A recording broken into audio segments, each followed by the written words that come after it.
উপপ্রধানকে। একটা ছবি দেখাবো। উপপ্রধানের গ্রেফতারের দাবিতে পা ধরে কান্নাকাটি করছেন মহিলারা। হিঙ্গলগঞ্জের ছবি। হিঙ্গলগঞ্জে পুলিশের পা ধরে দেখুন কান্নায় ভেঙে পড়েছেন মহিলারা।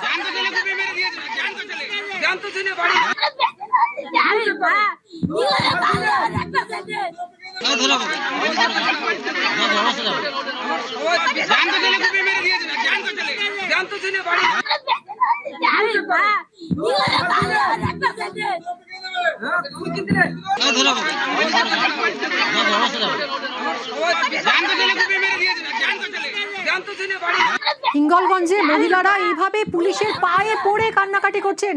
কেন? কারণ তাদের দাবি যে তৃণমূলের প্রাক্তন উপপ্রধানকে গ্রেফতার করতে হবে।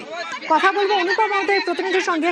অনুপম, এই উপপ্রধানের বিরুদ্ধে কতটা ক্ষোভ, কতটা আক্রোশ রয়েছে এই মহিলাদের, যে কারণে এরা এইভাবে পুলিশের পায়ে পড়ছেন যাতে গ্রেফতার করা হয় উপপ্রধানকে? কি অভিযোগ মূলত?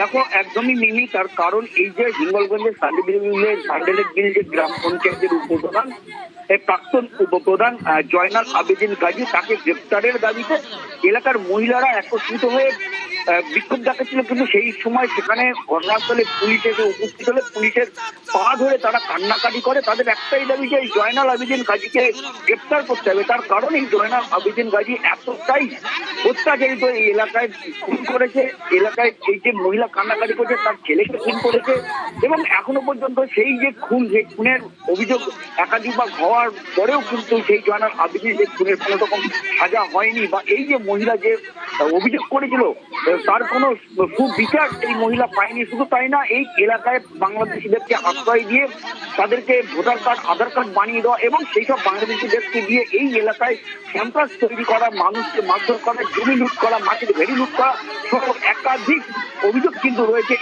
এই উপপ্রধান এখন কোথায়? পুলিশ কি বলছে এরপর, এই ঘটনার পর?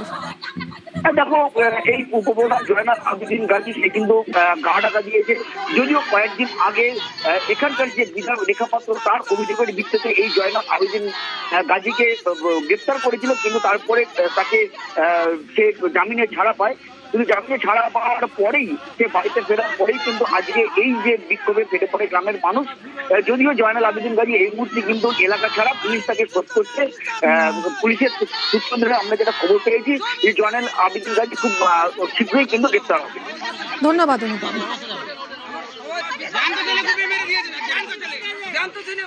শাশুড়ি বলতে টাকা ছিল, আমরা 3 বছর বাইরে ছিলাম, সেই টাকা কানমানি চুরি করে তুলে নিয়েছে জয়নাল আবেদিন গাজী। আমার অনেক টাকা ছিল, 1,96,000 টাকা ছিল।